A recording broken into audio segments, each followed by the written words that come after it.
राम जी से हमें चलना सीखना चाहिए।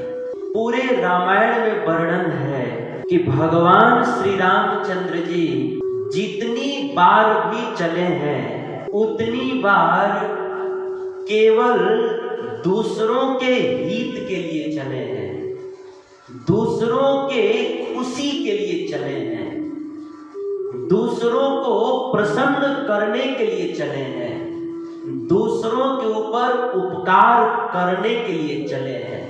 सबसे पहली बार अपने राजमहल से निकलकर बाहर चले तो किसके लिए चले? विश्वामित्र जी के यज्ञ की रक्षा करने के लिए चले। अर्थात भगवान राम जो है अपनी संस्कृति की रक्षा करने के लिए चले। और इतना ही नहीं, विश्वामित्र जी के यज्ञ की रक्षा करने के बाद जो है भगवान राम फिर से चले, लेकिन किसके लिए चले? अपने किसी निजी स्वार्थ के लिए नहीं, अपने किसी निजी सुख के लिए नहीं, अपने किसी निजी फायदे के लिए नहीं चले। रामायण में वर्णन है कि जिस स्त्री को उसके अपने ही पति ने पापी समझ करके त्याग दिया था, उसका तिरस्कार कर दिया था, उसको छोड़ दिया था, ऐसी अहिल्या माता जी का उद्धार करने के लिए चले। इतना ही नहीं, भगवान श्री रामचंद्र जी अपने माता कैकेयी और अपने पिता दशरथ जी को प्रसन्न करने के लिए अपने राजमहल को छोड़ करके 14 वर्ष तक घनघोर जंगल में चले। इतना ही नहीं, रामायण में वर्णन है कि जिस अयोध्या के सुख और संपत्ति को देख करके स्वर्ग के राजा इंद्र भी लज्जित हो जाते थे कि अवध में जितना सुख संपत्ति है उतना सुख संपत्ति तो मेरे स्वर्ग में भी नहीं है।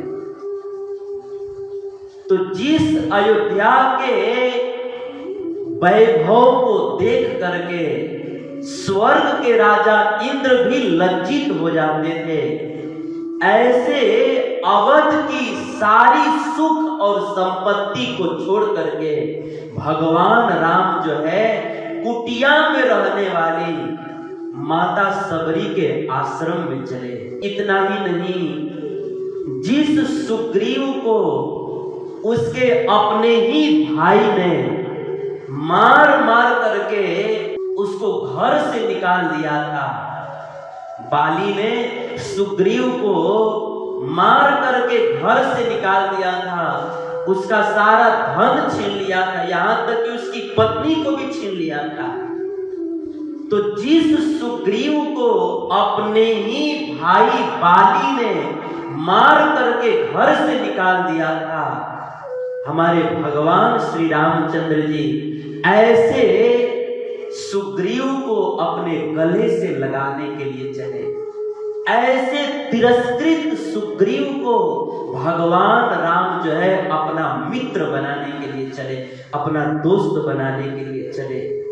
तो रामायण में राम जी जो है पूरा जीवन भर बहुत सारे लीला किए, लेकिन सभी लीलाओं से अलग अलग शिक्षा मिलती है। लेकिन राम जी के आचरण से हमें एक बहुत सुंदर सीख मिलती है कि हमें राम जी से यह चलना सीखना चाहिए। आज जो है पूरी दुनिया के लोग जो है ना अपने निजी स्वार्थ के लिए चलते हैं, अपने निजी फायदे के लिए चलते हैं, अपने निजी सुख के लिए चलते हैं, अपने निजी किसी काम के लिए चलते हैं। आज दुनिया का कोई आदमी जो है अपने संस्कृति की रक्षा करने के लिए नहीं चलता, अपने धर्म की रक्षा करने के लिए नहीं चलता, दूसरों को खुश करने के लिए नहीं चलता, दूसरों को प्रसन्न करने के लिए नहीं चलता, किसी अपमानित व्यक्ति को अपनाने के लिए नहीं चलता, कोई बहुत बड़ा करोड़पति आदमी है तो किसी झोपड़े में रहने वाले आदमी के पास नहीं चलता, नहीं जाता। लेकिन राम जी जो है इन सारे कार्यों को किया। इसीलिए राम जी से हमें चलना सीखना चाहिए।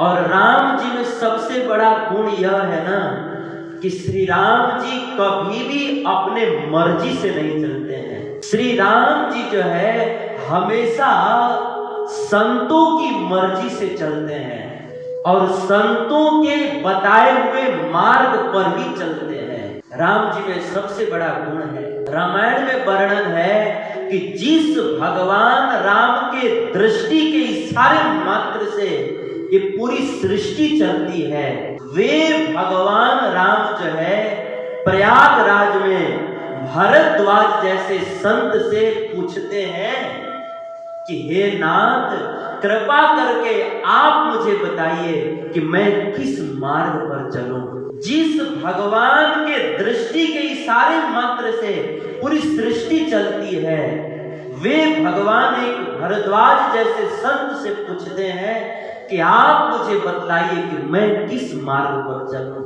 रामायण में वर्णन है, राम सप्रेम कहे वो मुनि पाही,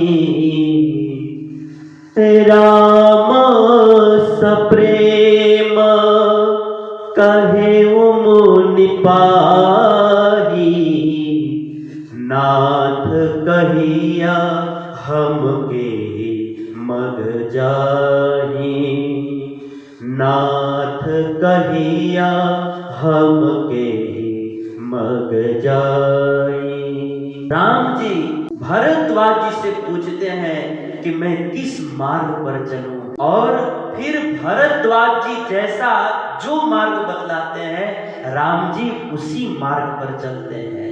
इतना ही नहीं, रामायण में आगे भी वर्णन है कि राम जी जो है वाल्मीकि जी के आश्रम में पहुंचते हैं और वाल्मीकि जी को दंडवत प्रणाम करते हैं, और उनको भी प्रणाम करके राम जी वाल्मीकि जी से भी यही पूछते हैं, अस जिय जानी कहिया सोई ठाओ, अस जिय जानी कहिया सोई ठाओ, सिय सौमित्र सहित तह जाओ, सिय सौमित्र सहित तह जाओ।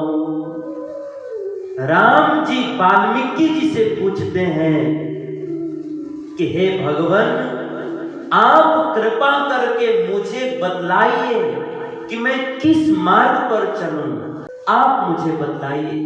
तो कहने का भाव यह है कि राम जी में सबसे बड़ा गुण यह है कि राम जी जो है वो कभी भी अपने मनमाने ढंग से नहीं चलते हैं, अपने मर्जी से नहीं चलते हैं। राम जी जो है संतों के बताए गए मार्ग पर चलते हैं। इसीलिए राम जी से हमें चलना सीखना चाहिए।